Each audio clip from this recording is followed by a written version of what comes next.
Muy buenas tardes a todas y todos. Sean bienvenidas y bienvenidos a esta presentación en el stand del INE. Vamos a presentar con la presencia de su editora el libro La representación política de las mujeres en México. Quiero decirles que este es un libro que es una iniciativa interinstitucional, por un lado el Instituto de Investigaciones Jurídicas del UNAM y por el otro lado el INE. Ha producido este libro a fin de recabar información sobre la participación y representación política de las mujeres. Este libro se sustenta en la investigación Mujeres Políticas, por hashtag Mujeres Políticas, por cierto, para que puedan encontrar mejor referencia. Y bueno, ahí justamente en este conjunto de datos podemos encontrar cuáles son las barreras y las dificultades que han enfrentado las mujeres en torno a la representación política y que nos llevan en una reflexión muy interesante de la mano de diversos autores, autoras, que nos plantean cuáles son las salidas que han encontrado a estos fenómenos como la violencia política de género, por ejemplo. Aquí encuentra un conjunto de datos muy interesantes. Para hacer esta presentación, me acompaña la doctora Flavia Freidenberg, quien es la editora justamente de este texto, la maestra Dania Rabel, quien es consejera electoral en el Instituto Nacional Electoral, el consejero Jaime Rivera, que también es consejero en el Instituto Nacional Electoral, maestro. Y bueno, yo les pediría que comenzara nuestra editora a platicarnos de este libro y posteriormente escucharemos las reflexiones de nuestra consejera y consejero electoral. Por favor, doctora Flavia Freidenberg. Bueno, buenas tardes ya. Muchísimas gracias por acompañarnos en esta presentación de este libro que salió en febrero y que en un mes se agotó, y entonces por suerte se ha podido hacer una nueva reedición, así de que espero que se lo lleven todas y todos para leerlo y para discutirlo. El origen de este libro es precisamente el hecho de que, como en otros países del mundo y como en América Latina, en México, las mujeres todavía tienen dificultades para acceder y ejercer cargos de representación popular. Hay un montón de techos de cristal, techos de cemento, suelos resbaladizos, un montón de obstáculos que enfrentan nuestras mujeres cuando quieren hacer política. La idea que dio origen a este libro fue en realidad construir unas bases de datos que están disponibles para que ustedes las puedan descargar online en el portal del Instituto Nacional Electoral, en un sitio que se llama igualdad.ine.mx. En esas bases de datos, con un grupo de investigación de estudiantes y de investigadores del Instituto de Investigaciones Jurídicas de la UNAM, reconstruimos lo que pasó en 32 estados de la República en 30 años, para ver quiénes y cuántas y quiénes y cuántos hombres y mujeres habían participado, habían sido candidatos y candidatas y habían sido electos y electas en los diferentes niveles de competencia de México. Entonces, durante 2 años trabajamos con los estudiantes de la UNAM y con estudiantes de Flaxo también y de la Panamericana y un grupo de investigadores construyendo estas bases de datos. Les digo, las bases las pueden descargar.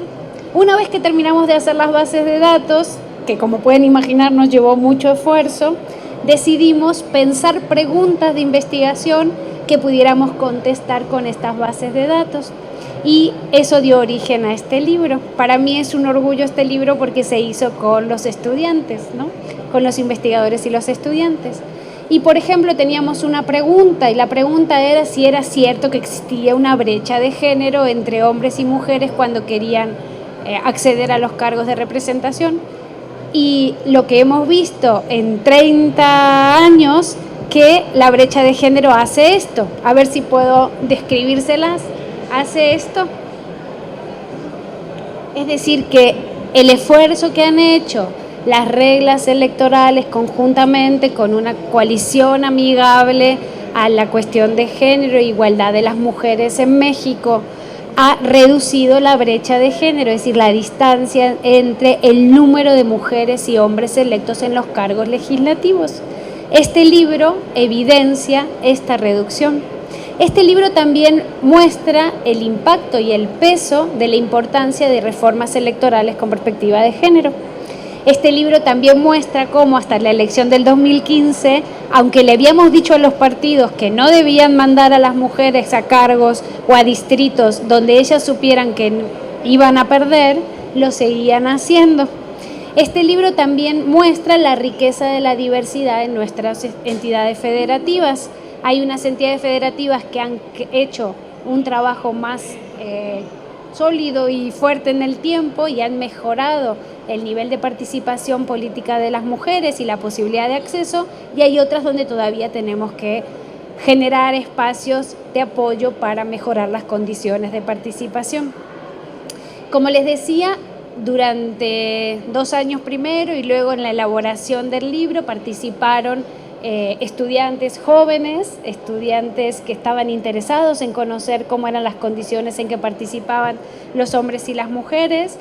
Se pusieron a prueba esta serie de hipótesis que tienen que ver con el peso de las reglas electorales y cómo un diseño electoral fuerte colabora, contribuye aún más a aumentar la representación política de las mujeres que un diseño electoral de género débil, es decir, que la paridad sería lo más fuerte, pero la paridad sola no alcanza, hay que generar otras reglas como obligarlos a poner a las mujeres en distritos competitivos, ayudar a que esas mujeres tengan recursos para poder competir en igualdad de condiciones, hay que intentar tener un sistema electoral favorable que ayude a mejorar sus condiciones de competencia. También el libro trabaja sobre las cuestiones de financiamiento, de cómo la regla esta de que le obligamos a darles el 3% en algunos distritos o el 5% del dinero público que reciben los partidos a capacitar a las mujeres ha sido usado o no. Entonces el libro también en un capítulo evalúa los PATs, ¿no? Los programas que los partidos tienen que dar donde dicen que van a hacer con ese recurso. El libro también trabaja sobre un aspecto que, bueno, es una consecuencia no deseada de la irrupción en la política de las mujeres, que es la violencia política en razón de género. Decimos una consecuencia no deseada porque en realidad no es cierto que porque las mujeres llegaron a la política ahora tienen que pagar el costo de ser violentadas, ¿no? En realidad ha sido una consecuencia al empoderar a las mujeres y que están en cargos que antes históricamente llevaban solo los hombres. Entonces, bueno, esto generó resistencias desde los partidos políticos y el libro también referencia sobre esta situación, hoy ya le llamamos pandemia, que en algunos estados y en algunos países encontramos cuando tenemos mujeres que resultan ser como una amenaza al poder establecido, a la manera en que se tomaban las decisiones y a la manera en que se hacía política. Así que todas estas preguntas, estos hallazgos que el libro aporta, tanto teóricos como empíricos, como metodológicos, ustedes lo pueden encontrar en esta obra, que además la pueden descargar online, está en acceso abierto, lo pueden descargar del sitio del Instituto Nacional Electoral para que ustedes lo puedan discutir y cuestionar y seguir avanzando y seguir leyendo y proveyendo de nuevas investigaciones que sirvan para achicar la brecha de género que existe hoy todavía en México y en América Latina sobre la participación política de las mujeres. Y quiero agradecer a la consejera Dani y el consejero Jaime y a mi querido amigo Roberto por la oportunidad de, en mi nombre y en nombre de todos los autores del libro, de poder presentar en esta obra que tanto queremos y que esperamos sea el inicio para continuar trabajando con las bases de datos que aún están pendientes, que tienen que ir hacia el nivel municipal,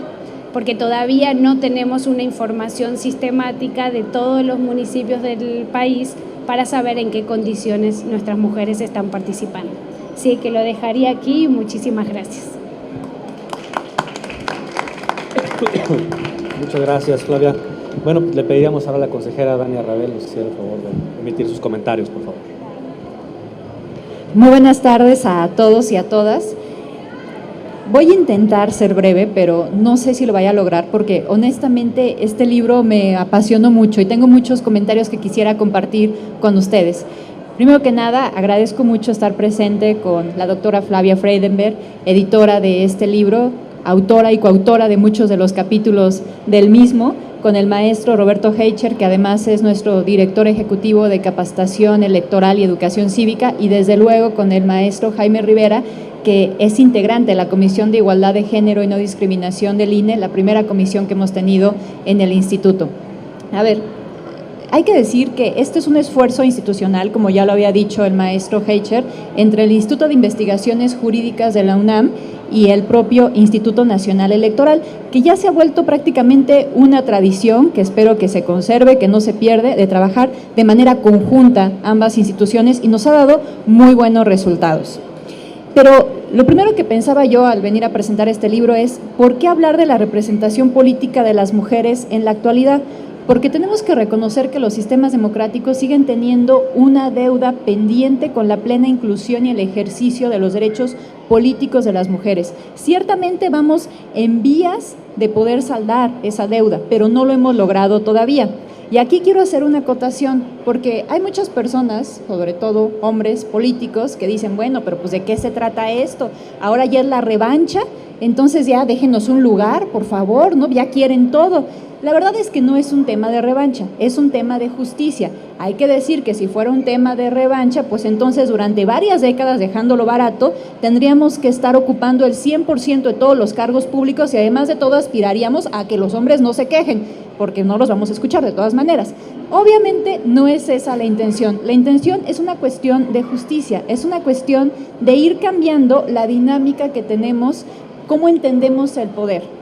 Al hablar del principio de paridad de género tenemos que pensar que lo que busca es concebir de una manera distinta el espacio público como un espacio que tiene que ser compartido por hombres y mujeres por igual, así como compartimos todas en nuestra vida cotidiana. Eso es justamente lo que nosotros estamos buscando.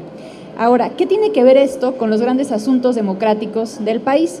Pues desde mi punto de vista lo tiene que ver todo, porque no podemos decir que existe una democracia si no hay la plena inclusión de todas las personas que habitan en ella. Entonces, hemos pasado mucho tiempo en donde gran parte de la población, gran parte de la ciudadanía no ha estado incluida en los asuntos públicos, en las cuestiones políticas. Desde luego, estamos hablando de las mujeres. Tenemos que revertir esta circunstancia para poder hablar de una democracia plena. ¿Qué cosas tenemos que hacer? ¿O qué es lo que está pasando todavía en la actualidad? Bueno, tenemos personas trans que son ciudadanas y que decimos desde luego, pues como ciudadanas pueden votar, tienen ese derecho, pero lo que pasa en la práctica es que si el día de la jornada electoral deciden expresar pues su manifestación de género, nada más vestirse y arreglarse como lo suelen hacer diariamente, no podían votar. Eso, hicimos un protocolo para arreglarlo. ¿Qué era lo que pasaba también con las personas con discapacidad? Pues todo el mundo reconocemos que son ciudadanos, que son ciudadanas y por lo tanto deben de poder ejercer todos sus derechos políticos. Bueno, pues resulta que si salían insaculados y podían ser funcionarios o funcionarias de mesa directiva de casilla y cumplían con los requisitos, no podían serlo porque llegaba el capacitador asistente electoral, lo veía, la veía, ay, no, tiene una discapacidad, no, usted no puede ser. Entonces estábamos realmente obstaculizando también el ejercicio de un derecho político, no estábamos incluyéndolos. Eso también ya lo arreglamos en estas elecciones para dar todas las facilidades para que las personas con discapacidad pudieran ser funcionarios o funcionarias de mesa directiva de casilla. ¿Qué pasa con las personas indígenas? Decimos en la teoría, las mujeres indígenas tienen exactamente los mismos derechos que los hombres indígenas, pero bueno, pues está el sistema normativo interno y a veces pues el sistema normativo interno, los usos y costumbres, lo que dicen es que las mujeres no pueden aspirar a determinados cargos en la comunidad. No, eso no se puede permitir. Decimos sí, pero después ponemos peros. Como autoridad lo que tenemos que hacer para que efectivamente exista una democracia es eliminar todos esos peros. En eso estamos trabajando y en eso tenemos que seguir trabajando para que efectivamente todas las personas, todos los ciudadanos y las ciudadanas que habitan México puedan ejercer plenamente sus derechos políticos. Y de eso trata este libro, pero específicamente en el rubro de las mujeres. El pasado proceso electoral nos trajo muy buenos resultados respecto a la participación política de las mujeres. Eso no lo podemos negar. Después de este proceso electoral, pasamos en las presidencias municipales de una presencia femenina del 14%, casi al doble, del 27%. Luego, en los congresos también nos fue bastante bien. En 4 entidades federativas se logró la paridad, es decir, 50% de hombres y 50% de mujeres en la integración, y en 11 entidades federativas incluso hay más mujeres que hombres en los propios congresos. Después de estas elecciones se eligieron a 2 gobernadoras, todavía una está impugnada, pero también eso ya per se es una buena noticia. Sin embargo, todavía tenemos que seguir trabajando, porque algo que hemos dicho es, no basta con que las mujeres lleguen a los cargos públicos para que podamos garantizar que efectivamente promuevan cuestiones de igualdad entre hombres y mujeres y los derechos a favor de las mujeres. Se requiere hacer una agenda de género. Y es aquí también la importancia de este libro, porque este libro nos brinda insumos para poder elaborar una agenda de género, porque por un lado destaca buenas prácticas, cosas que se tienen que seguir haciendo, pero por otro lado menciona algunas deficiencias normativas que se tienen que solventar. Entonces eso nos puede servir también como una guía para orientar los trabajos en el ámbito legislativo y seguir mejorando en este tema. Ahora, ¿qué encontrarán específicamente en el libro? Hay 8 estudios que abordan desde distintas perspectivas la situación en la que se circunscribe la participación de las mujeres en nuestro contexto político electoral mexicano. Ya decía Flavia, hablan de financiamiento público, hablan de condiciones de igualdad, hablan de violencia política contra las mujeres por razón de género, hablan de las mujeres en los partidos políticos, y eso me hizo recordar que hace poco fui a una mesa que me invitaron en un partido político y el tema de la mesa era, con signos de interrogación, ¿los partidos políticos son garantes de los derechos políticos de las mujeres? A mí me pareció sumamente provocador ese título y además con signos de interrogación. Dije, nada más por ese simple hecho tengo que ir, y además porque va a ser en un partido político, les tengo que decir algunas cosas.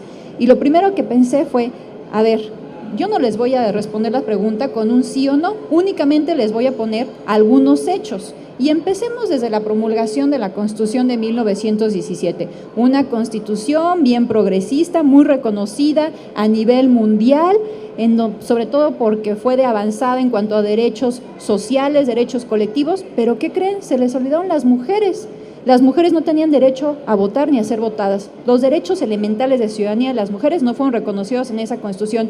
Y bueno, ¿y quién hizo esa Constitución? Pues políticos, partidos políticos. Entonces desde ahí vamos viendo qué tan garantes eran de los derechos políticos de las mujeres, pero podemos incluso hacer todo el recorrido histórico y terminar con lo que acaba de ocurrir en Chiapas y las famosas Manuelitas. Pues desaparecieron todas las mujeres de la planilla de un partido político, mujeres que tenían el derecho de ocupar un lugar por la vía de representación proporcional. Entonces ahí les dejo los hechos y ustedes lleguen a la conclusión, ¿son los partidos políticos garantes de los derechos políticos de las mujeres? Deberían de serlo, pero desgraciadamente no lo son. Como decía Flavia, este libro se elabora a partir de una investigación que se hace también de manera conjunta entre el Instituto Nacional Electoral, a través de la Unidad de Igualdad de Género y No Discriminación, y el Instituto de Investigaciones Jurídicas, llamada Mujeres Políticas. Esa plataforma, ustedes, ese repositorio, ustedes lo pueden consultar en la propia página del INE. Háganlo, por favor, es muy valioso. Esa investigación tuvo 2 objetivos: construir bases de datos para dar seguimiento y evaluar los avances en materia de género en la vida política, e identificar y visibilizar los obstáculos y las barreras que dificultan la participación y la representación política de las mujeres en México. Pero tuvo otro efecto que no lo buscaba, pero me parece muy benéfico. Reivindicó la presencia de las mujeres en distintos cargos públicos y sobre todo en el ámbito local, donde muchas veces pasan desapercibidas. Se invisibiliza su trabajo y parece que no hubieran existido y que no hubieran hecho nada a favor de la democracia, cuando hay muchas mujeres muy valiosas que llevan mucho tiempo trabajando en este tema. Ahora, si la esencia principal de ese proyecto fue la generación de un repositorio sobre la participación y la representación política de las mujeres mexicanas desde 1990 hasta 2016, este libro representa un primer trabajo de análisis con relación a esa información y verdaderamente es muy valioso. Al pasar las páginas de esta publicación podemos conocer estudios comparativos muy interesantes de los cuales me gustaría compartirles algunos datos.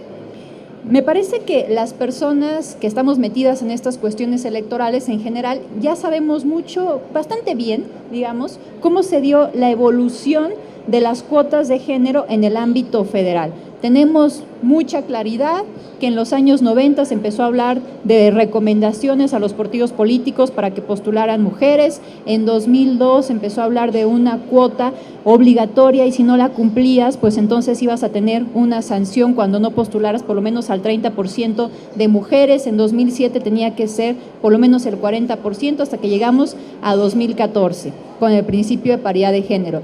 Y aquí hay que hacer un paréntesis, el principio de paridad de género no es más una cuota.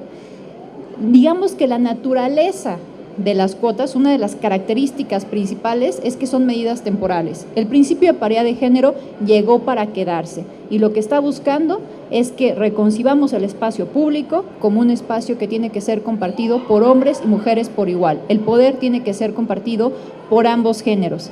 Pero entonces, dicho esto, a mí me parece que quizá donde no estamos muy involucrados todavía es cómo se dio esta evolución en el ámbito local.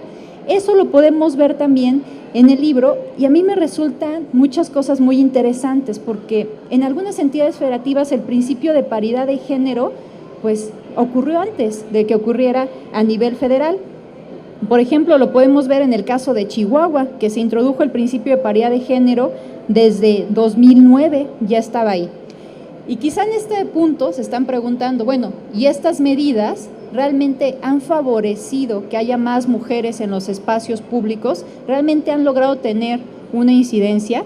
El libro también nos ofrece una respuesta al respecto. Y sí, dice de manera contundente, efectivamente, las medidas como las cuotas de género y el principio de paridad sí han servido y han funcionado para que las mujeres lleguen más a los espacios públicos. Sin embargo, hay un fenómeno que se tiene que analizar.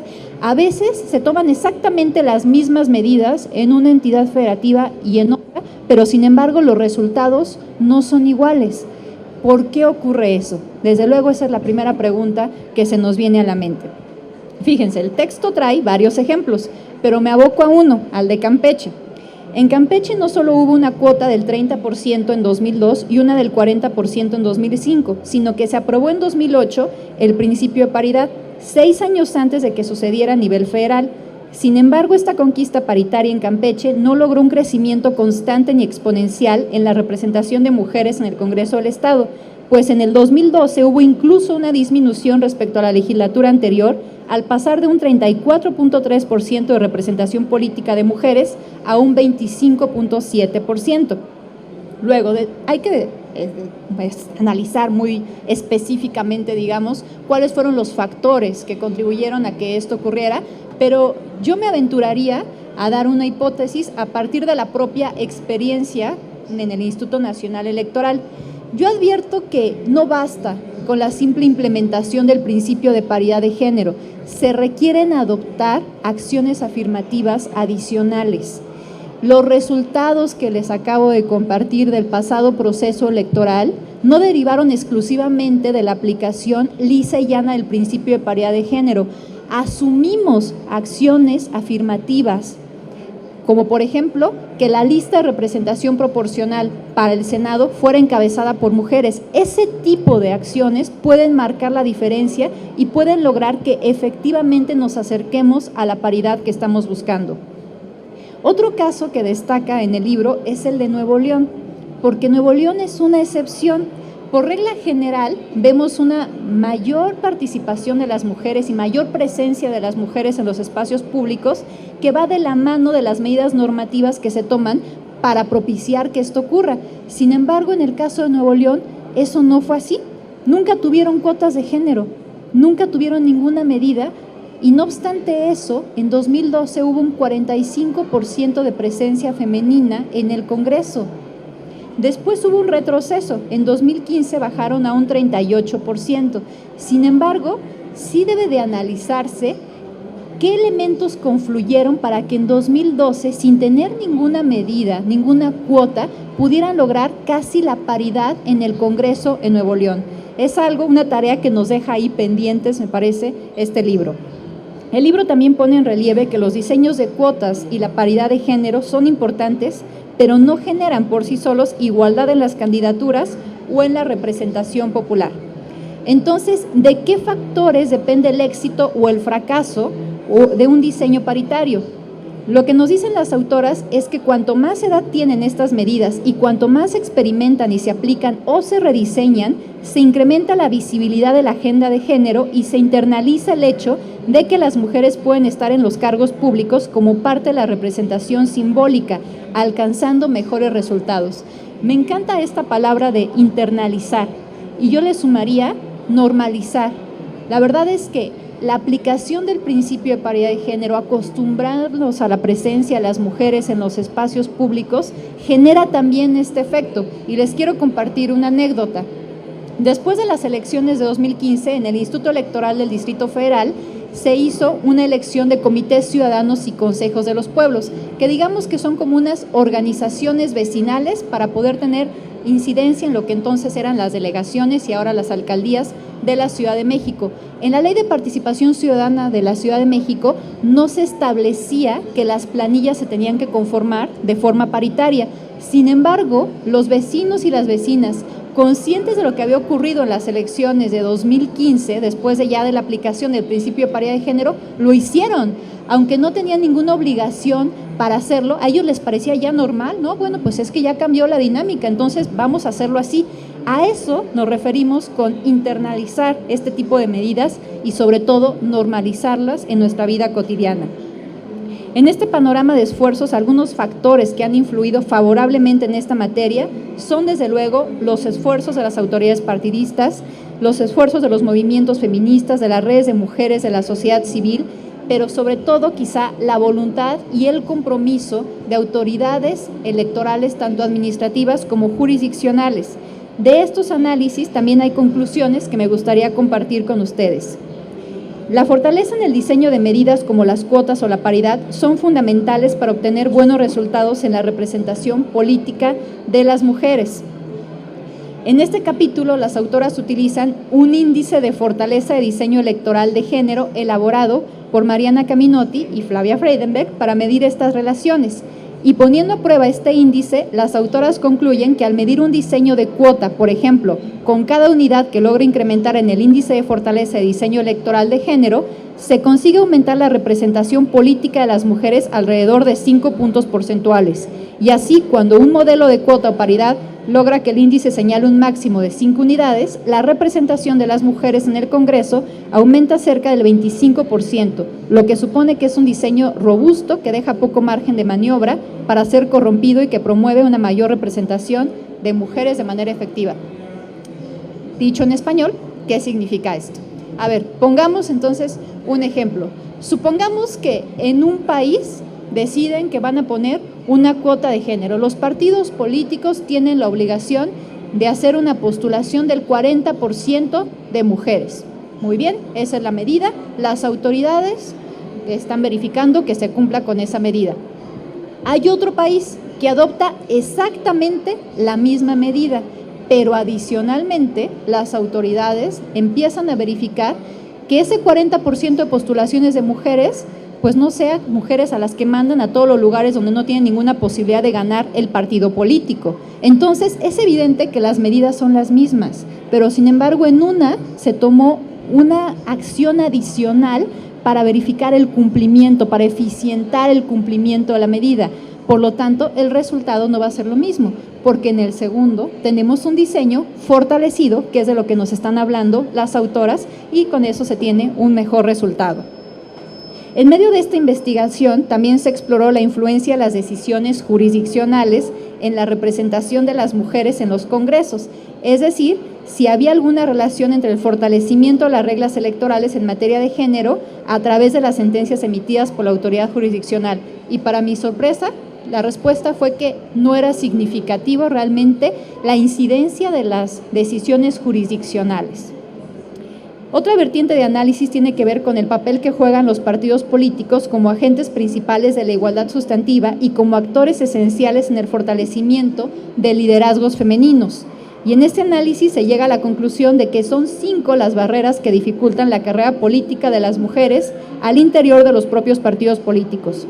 1. La carencia de reglas estatutarias que establezcan de manera directa la inclusión de mujeres como responsables de los cargos de dirección. Y aquí hay que hacer una acotación. La Sala Superior emitió una sentencia contra el Partido del Trabajo para obligarlo a que pusiera mujeres en su máximo órgano de dirección, pero además esa sentencia ya se volvió jurisprudencia, la jurisprudencia 20-2018. Más allá de que este criterio es bueno per se, hay que destacar que sobre todo está abriendo brecha para que las autoridades podamos tener injerencia en la vida interna de los partidos políticos. Muchas veces lo que pasaba al interior de un partido político parecía intocable por parte de las autoridades electorales, como algo totalmente ajeno, aun y cuando pudiera estarse involucrando la violación de derechos humanos a sus propios militantes.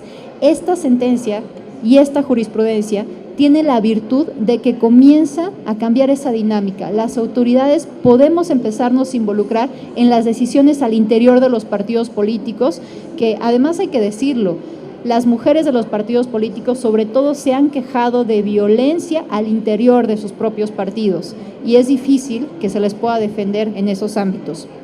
Otra de las cuestiones que destaca son los monopolios de poder por parte de los hombres en las estructuras de los partidos y la ausencia de las élites partidistas comprometidas con la agenda de género. Y aquí quiero decir otra cosa. La verdad es que muchas veces en los discursos todos los actores políticos, todos los partidos políticos se manifiestan comprometidos con el tema de género. Pero, por ejemplo, si hacemos un curso, diplomado, taller dirigido a quienes manejan los partidos políticos, pues resulta que nunca pueden ir. Pero si es un tema de fiscalización, resulta que todos pueden ir. Entonces vamos viendo cómo le dan importancia a un tema u otro. Muchas veces se menosprecia el tema de género y no me lo explico por qué, porque por lo menos la mitad de las estructuras de los partidos políticos está conformada por mujeres, pero hay algunos partidos políticos que incluso tienen un 70% de estructura conformado por mujeres. Siendo su base mayoritariamente femenina, debería ser un tema prioritario para los partidos políticos, los derechos de las mujeres. La ausencia de procesos basada en los méritos para la selección de candidaturas, el famoso dedazo o el sorteo, en donde generalmente quienes salen más perjudicadas son las mujeres. La dificultad de las mujeres para conseguir recursos para hacer campañas y para mantener las exigencias de la vida política. Ustedes saben de lo que se ha hablado muchas veces, la doble o triple jornada laboral, que implica que las mujeres sean las únicas que se hagan cargo de las cuestiones domésticas y que a eso se les sume pues todo el trabajo que tienen que hacer para realizar una campaña. La violencia política al interior de los propios partidos y también al exterior ya cuando están ejerciendo un cargo público. Esta investigación demuestra con datos duros, con análisis, que las mujeres sí están interesadas en participar en la política, pero que sin embargo si no lo han hecho es por la falta de voluntad de los propios partidos políticos, que no han hecho nada por promover liderazgos femeninos. A pesar de que ha pasado bastante tiempo, parece ser que los paradigmas culturales no han cambiado mucho todavía. Vemos todavía muchas resistencias para que las mujeres incursionen plenamente en el ámbito político. Las mujeres no tienen miedo de competir, únicamente están exigiendo competir en condiciones de igualdad. Eso todavía no está ocurriendo y les voy a poner un ejemplo muy claro, la cobertura mediática que le dieron a las mujeres. Ustedes saben que tuvimos pues candidaturas paritarias, por ejemplo, para la Cámara de Diputados, eso quiere decir que había el mismo número de candidatos y el mismo número de candidatas. Sin embargo, la cobertura que se les dio no fue para nada similar. Se cubrió 92 horas más a los hombres que se candidatearon para la Cámara de Diputados que a las mujeres. ¿Qué es lo que se busca en una candidatura? Pues desde luego que la gente te conozca, porque si la gente no te conoce no va a votar por ti. Entonces ahí vemos que el piso no estuvo parejo para las mujeres. Ahí vemos que todavía no están compitiendo en condiciones de igualdad y tenemos que seguir trabajando en eso. En nuestro país, una mujer que pretende ejercer a plenitud sus derechos político-electorales aún encuentra resistencias y barreras. La violencia política contra las mujeres por razón de género es una realidad y es una cuestión muy grave a la cual se afrontan las mujeres que incursionan en la vida política. Y este tema se vuelve más complicado cuando tomamos en cuenta la incorporación de un enfoque interseccional. En todas las políticas de igualdad, este enfoque debe ser el siguiente camino a seguir. Eso implica que debemos considerar que la realidad de las mujeres indígenas refiere que ellas se encuentran en una situación mucho más desfavorable que otros sectores de la población, por factores relativos a servicios de salud, educación, por la marginalidad generalizada y la pobreza. Todos esos elementos juegan en su contra hasta el punto de hacer impensable el quehacer político para ellas, porque han sido doblemente discriminadas de manera histórica al momento de cruzar la barrera del espacio público, tanto por el hecho de ser mujeres en una cultura patriarcal y por su condición justamente de indígenas. Por eso ahora debemos generar esos análisis y debemos aplicarlos en un panorama más amplio para contrarrestar distintos ejes de desigualdades que afectan también a las mujeres afromexicanas, a las mujeres con discapacidad, a las mujeres de la comunidad LGBTIQ, para poder integrar a esa pluralidad de mujeres excluidas en el quehacer político. Para terminar, únicamente quiero compartirles pues algo que dice el propio libro en la Cuarta de Forros. La lectura de este libro es indispensable para tener una democracia más representativa y más incluyente. Muchas gracias. Muchísimas gracias, consejera. Ahora le pediremos al consejero Jaime Rivera nos haga el favor de emitir sus comentarios, por favor. Gracias. Primero expreso estoy muy complacido por participar en una mesa como esta y en poder... estoy muy complacido de estar en esta mesa y de poder referirme a un libro de gran importancia. Primero, es importante por el tema que trata. Es un asunto, es una cuestión de gran actualidad y de gran futuro. Refleja uno de los grandes cambios sociales que han experimentado las sociedades de nuestro tiempo, primero en el siglo XX, cuando se reconocieron o se establecieron derechos iguales para las mujeres en muchos aspectos de la vida social. Y en segundo lugar, porque la democracia del siglo XXI no se puede entender y tampoco se puede aceptar si no es una democracia inclusiva en muchos aspectos y empezando por la inclusión de una parte de la población que es en casi todos los países del mundo mayoritaria, levemente mayoritaria, pero que por sí sola, aunque fuera exactamente la misma cantidad, tiene que estar incluida en toda la vida social y la vida política. Este libro también se refiere a un aspecto que es esencial. Los derechos formales, una gran conquista en el siglo XX, no bastan. Así como en muchos aspectos de la vida social y económica, no basta con proclamar el derecho al trabajo, el derecho a un medio ambiente sano, el derecho a votar o el derecho a ser votado. No basta con que estén inscritos en los derechos formales, si bien esto es indispensable. Es necesario traducir los derechos formales, los derechos reconocidos en las leyes, en derechos en derechos efectivos. Es decir, pasar de la igualdad de derechos a la igualdad de oportunidades.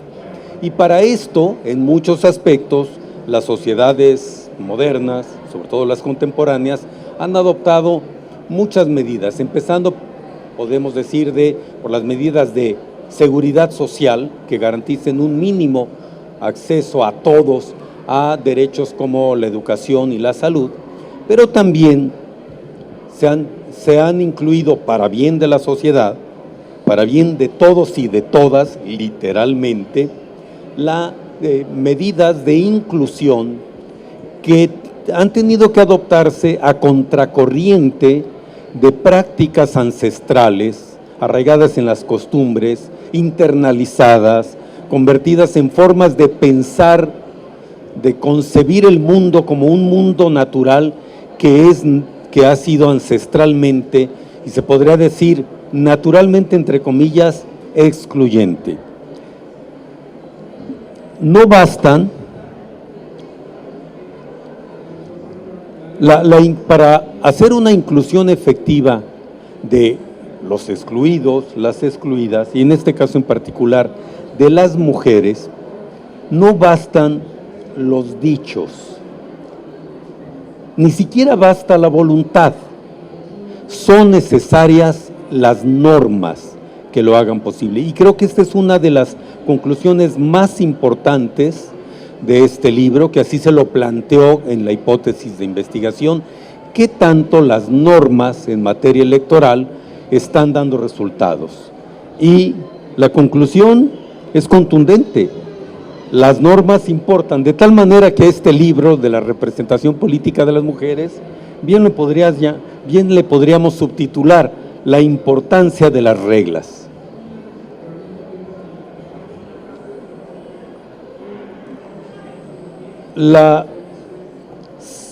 Si uno de los grandes cambios sociales del siglo XX fue reconocer derechos iguales de las mujeres en muchos aspectos y promover, incluso por razones económicas, a veces no tanto como acciones afirmativas, promover la incorporación de las mujeres a la vida económica y a muchas esferas de la vida social, un ámbito en el que hay todavía un gran déficit era el de la representación política. Podríamos fácilmente corroborar, y lo observábamos en nuestra vida cotidiana, que aunque desde hace varias décadas la participación de las mujeres en la vida productiva tendía hacia la paridad, y la participación de las mujeres en el mundo educativo tendía a la paridad, no en todas las sociedades, pero sí en las sociedades urbanas, era notorio un déficit enorme en la representación política. Se adoptaron entonces ya no solo la proclamación del derecho a ser votada, sino medidas que permitieran e hicieran efectiva la posibilidad de ser votada y después la posibilidad efectiva de ser elegida. Y creo que el camino que se adoptó en muchos países, en México en particular, un camino gradual, un camino, podríamos decir, un tiempo insuficiente, pero un camino que estaba en la dirección correcta, un camino de progresividad, comenzó con la recomendación de cuotas de género, después la obligatoriedad de cuotas de género y por último la obligatoriedad de la paridad de género. Creo que este libro nos da buenas noticias, y no es poca cosa tener buenas noticias en el ámbito democrático cuando hay algunos nubarrones que no auguran los mejores resultados. Aquí sí queda claro que hay buenas noticias en el sentido de la dirección correcta. Como se decía, las normas importan y dan resultado. Porque no bastan los dichos, no basta como en el ámbito político hoy se declara el compromiso con la equidad de género y la adopción de políticas, medidas para que las mujeres participen en mejores condiciones. No basta ni siquiera la voluntad, que a veces sí la hay, pero se encuentran muchos obstáculos porque, como en muchos ámbitos de la vida social, de la vida pública, las instituciones importan. Y hoy tenemos una institución incluyente, que es la paridad de género elevada a rango constitucional. Ahora bien, si uno ve, bueno, ya nos refería Flavia, también Dania, cómo ha mejorado la participación, la representación política de las mujeres en las últimas 2 décadas, notablemente. Podríamos decir, mientras que en 2000 en el Senado de la República había un poco menos del 16% de mujeres, y en la Cámara de Diputados un poco menos del 17% de mujeres. Ya para 2012 había 33 y 37% respectivamente, un progreso enorme. Y para 2015 se logró 33 y 43% ya de mujeres, redondeando los porcentajes, en la Cámara de Diputados. De tal manera que sí vemos un progreso muy considerable. ¿Qué tenemos después de la adopción de paridad constitucional y además medidas afirmativas que se tomaron tanto por los órganos electorales administrativos como por los tribunales? Para 2018 tenemos en el Senado, ya en este año, 51% de mujeres y en la Cámara de Diputados 49% de mujeres. Es decir, en el Congreso local, a reserva de confirmar algunas cifras, parece andar la presencia de mujeres en los congresos locales en 47%. Este dato yo lo tomaría con reserva porque creo que está pendiente el estudio para darle continuidad a esta importante obra, para verificar efectivamente de cuánto se está logrando la participación. Pero podemos suponer que sí hay un progreso respecto a años anteriores. Ahora bien, no podemos dejar de mencionar que así como hay normas tanto legislativas como de acciones afirmativas que están impulsando poderosamente una mejor representación política de las mujeres, hay también prácticas para burlar estas normas. Y esto no lo podemos ignorar. Pero además tampoco debemos sorprendernos porque, bueno, en México hay un dicho bastante cínico que dice que las normas se hicieron para violarlas o para burlarlas. Bien, ha habido claras muestras de burla de la ley, como de diversas leyes. Las normas de fiscalización, por ejemplo, en México son sumamente rigurosas y hay mentes imaginativas que encuentran la manera de burlarlas. Bien, tuvimos hace poco un episodio vergonzoso que fue el llamado de las Manuelitas en Chiapas, una réplica más cínica todavía de las Juanitas que tuvimos en años anteriores. Cómo cumplir la norma y burlarla para que el resultado sea otro. Bien, a esa acción vergonzosa, o podríamos decir desvergonzada, de las Manuelitas, que consistió en hacer renunciar a mujeres que gracias a la paridad de género, a las normas de paridad de género, ya habían sido elegidas, obligarlas o inducirlas o invitarlas, no importa. El hecho es que se les inducía o renunciaban para dejarle lugar a hombres. Afortunadamente esto se detectó a tiempo, se denunció y las autoridades electorales adoptaron medidas para impedir esa burla a la ley. Y yo creo que uno de los retos que hay enseguida, aparte de seguir reforzando con normas expresas y con medidas afirmativas, una mejor representación de las mujeres para que lo que existe en la sociedad se refleje en la representación política en los ámbitos ejecutivos, municipales y también legislativos. Así también habrá que adoptar medidas preventivas y medidas sancionatorias para quienes intenten burlar estas normas. Yo decía que hay buenas noticias en la medida en que tenemos buenos resultados gracias a las normas, pero también en el sentido de que hay lecciones para que aprendamos de ella, para evitar nuevas burlas a la ley y para no cejar en el esfuerzo de hacer efectivas las oportunidades, no solo de participar en política, sino de convertirse en representantes políticas. Creo que esta nueva etapa que tenemos, en la que en México ya se logra algo cercano a la paridad efectiva, y hay mucho y muy importantes acciones que hacer todavía, podemos decir, sin ambajes, que también es una oportunidad para el aprendizaje político, de las mujeres.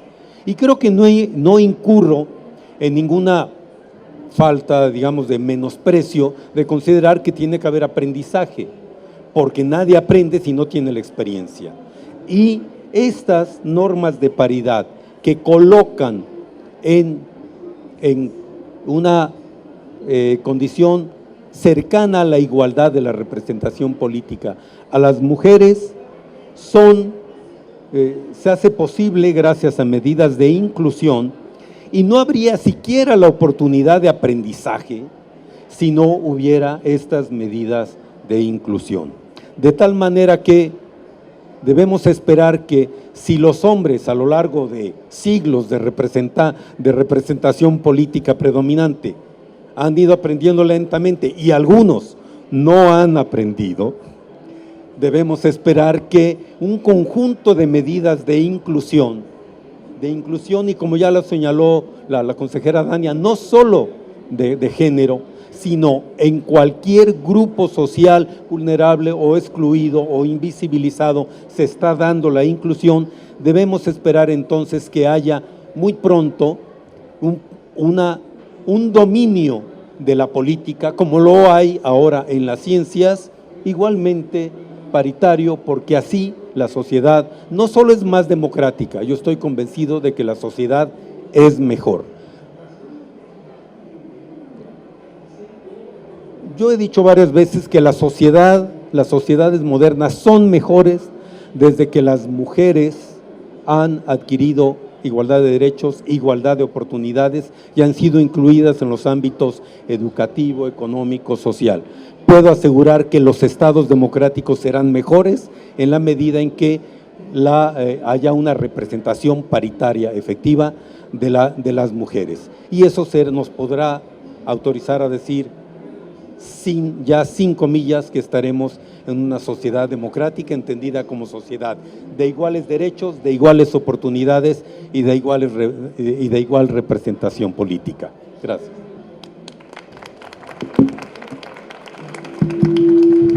Muchísimas gracias, señor consejero. Bueno, pues no me resta más que agradecerles su participación. Ha sido, me parece, una presentación muy exitosa. Déjenme decirles que este texto se convierte en un texto de consulta obligado para quienes sean estudiosos, estudiosas del tema de la representación política de las mujeres.